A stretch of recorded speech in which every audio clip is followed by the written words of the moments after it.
Let's get back to the vice presidential candidacy, because joining us now is Alan Kelly. Alan is here with us each week to talk about the plays for the presidency. Plays2run.com is where you can find what we do. It's the periodic table of political elements, if you will, standard table of influence strategies. And this week we're talking about what I guess you could call the mating season in Washington, D.C., the mating season, of course, being matching up the president and the vice presidential candidate. Alan, thanks for being here, as always. Good catch up. Good morning, Tim. Yes, sir. So, it's love.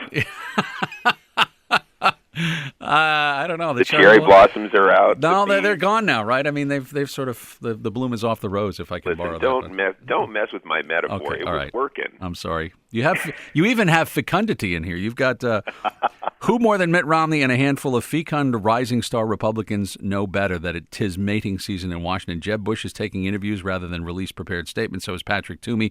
So many new self-declared FOMs, friends of Mitt, are suddenly talking their silly heads off. So what are the plays that mark this ritual path to November? So I pray tell, Alan Kelly, what are these plays? Well, you can probably look at it a couple of different ways. I think firstly there is what you might call the unofficial audition. Mm-hmm. And that is where Mitt Romney, on his own power, has to run a simple play called a trial balloon, mm-hmm. where he goes out and he positions himself in media-made places to put an arm around a candidate, to shake hands with another, an earnest Paul Ryan, a confident Marco Rubio, and essentially it serves as a kind of a Hollywood screen test. So he was campaigning for him to watch and for others to watch and see what they think and see what they want to tell him. So like when he was campaigning in Wisconsin with Paul Ryan, I guess, and campaigning in Ohio, as he had Rob Portman along for the ride there. So that would be an example. Oh, Rob, nice to see you. Right. Yeah. You're right. Exactly. So that's the unofficial audition. Yeah.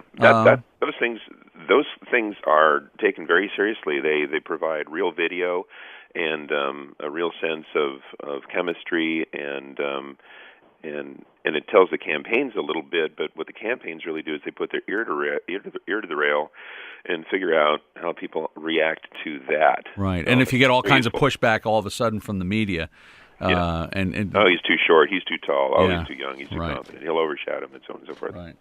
Well, it's interesting, too, because having seen Game Change and lived through it in 2008, you're reminded all the time of what happens when you don't properly, fully vet a vice presidential possibility. So these trial balloons, I'm guessing, are very useful for that. Yeah, you bet. Yeah. So what about, you call it the official refusal? What is that? Yeah, you have to think that there are so many VP hopefuls out there who probably would like to be asked, who probably would have that sort of aspiration, but have to be officially denying. Mm-hmm. So it is ironic how thoroughly so many people are suddenly clearing their calendars, and the way they do it is that they make with the purpose of some official piece of business. Let's say, for instance, like a speech on working women by Nikki Haley, or maybe an official take by Susana Martinez on immigration. These are things that they would certainly have something to say about officially. What they do is they take those opportunities to say those things, but what they're really doing is putting themselves in a position where they're asked the question, mm-hmm. and that would be, would you serve as Mitt Romney's VP? Of course, what they're really saying is, well, oh, no, not me. But in fact, the code is, well, why not me? So, Alan Kelly, you are such a cynic. You say they're actually getting out there just to be asked the question. There's no such thing as coincidence in politics. Never. No, I suppose you're right about that. But, sometimes no must mean no, right? I mean, I know that Vice President Biden famously said, I'm not going to be vice president. I'm not going to be asked. I don't want to be vice president. So the president calls him up, and it was like within 3 minutes he was already dressed and ready to go. I mean, he was in the bed with the suit on under the covers, ready for that. And I get the impression there are some of those Republicans. I don't know who they are, but I'm sure there are a few out there who are like that. I think, though, that they all know better that when it is mating season and the violins are, humming, mm-hmm. that they certainly have to know the consequences of publicly, particularly on camera, being caught or asked that mm-hmm. question. So the fact that the Jeb Bush, for instance, is taking those questions on camera rather than releasing statements, to me, is a telltale sign that he would be in if asked. He certainly would know. He's certainly veteran and seasoned enough to know that what those consequences would be. I think if Mitch Daniels says no, he means no. I mean, he didn't want to run for president. I can't imagine wanting to be vice president if you don't want to be president. I mean, it's the same sort of scrutiny. It's the same kind of hurly-burly of Washington. I will tell you this, from that standpoint, I know from somebody who's told me, I'm not going to name the candidate because I don't know from personally checking this out, so I won't name the candidate, but there is one candidate whose name has been thrown around as a possible vice presidential candidate for Mitt Romney, who has actually hired a private detective firm to vet him. He has hired his own private detective firm to vet himself so that he can say, I'm ready, if asked. And he's been saying no. So it happens, I guess. All right. So you better check out that source. You mentioned my name on your blog, by the way. You asked me, so you sent me some questions. I did. I said, all right, so I'll pose the questions, you answer them for me. All right, Mitt Romney seemed... Professor, okay. Sorry, Professor Kelly, please tell me. Mitt Romney seemed to beat out the president, agreeing with his proposals on keeping the cost of college loans from spiraling out of sight, and he did it before the president delivered remarks on Tuesday. What play did he run? He ran a play called a preempt. Okay. Which is far to the right on our spectrum of possibilities, which means if it's far to the right, and I don't mean politically right, it is a very high engagement. The degree of engagement is very, very high. And this is a play that we've talked a lot about. It is, at least heretofore, Obama's signature play. He's very good at flipping something to his advantage, beating somebody to the punch. But what do you know? Mitt comes along and he runs a fairly capable preempt. And it has all to do with timing, of course. And he seemed to have good information. He seemed to do it at the right time. And the effect was that Obama did not come in with sort of some novel insight of his own, that Mitt had sort of established the discussion and the terms of that particular news cycle first. And that is... that's pretty good work. You know, to your point about the president, and I know a lot of times he uses the straw man. He says, some would say that this is not a good idea because X, Y, and Z. And I've often thought that weakens his case, not so much in the sort of broader sense of how it's argued or how the position stands, but it just makes him seem like he's equivocating, and I know he's not doing that, but it comes across that way in this world of sound bites sometimes, that it's not. It'd be just more effective to say, we need this because of A, B, and C. Let other people make the argument against him. How does that play out? If I know you're saying it's a preempt at times, but it just seems to water down what he's trying to say at other times. Well, rhetoric like some would say ...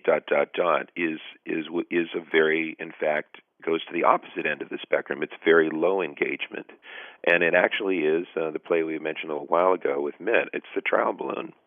Okay. He's trying to offer himself a deniable, some path of deniability that he can say, hey, listen, I'm just checking, I'm just hedging. He's deliberately hedging, and when you're doing that, it is a form of it's a testing play, probably a trial balloon, that gives you a way out. And he's doing that because he may not be absolutely sure, and he may not, for various reasons, may not want to be more emphatic to say, hey, this is this. I am the leader, da-da-da. All right. And my other question, the Obama campaign, this was supposedly at the suggestion of Bill Clinton, is now positioning or labeling Mitt Romney as a flip-flopper. Instead of doing that now, they're moved to calling him a severely conservative, using his own words against him. And the idea being that a waffler is probably more appealing to independent moderates than a right-wing ideologue. So what's the play here? And so that was Bubba's idea, huh? Mm-hmm. That seemed to be. That's the credit being given anyway in one of the Politico stories I had seen. He is the great surrogate, best one out there. And so, the play in question is the label.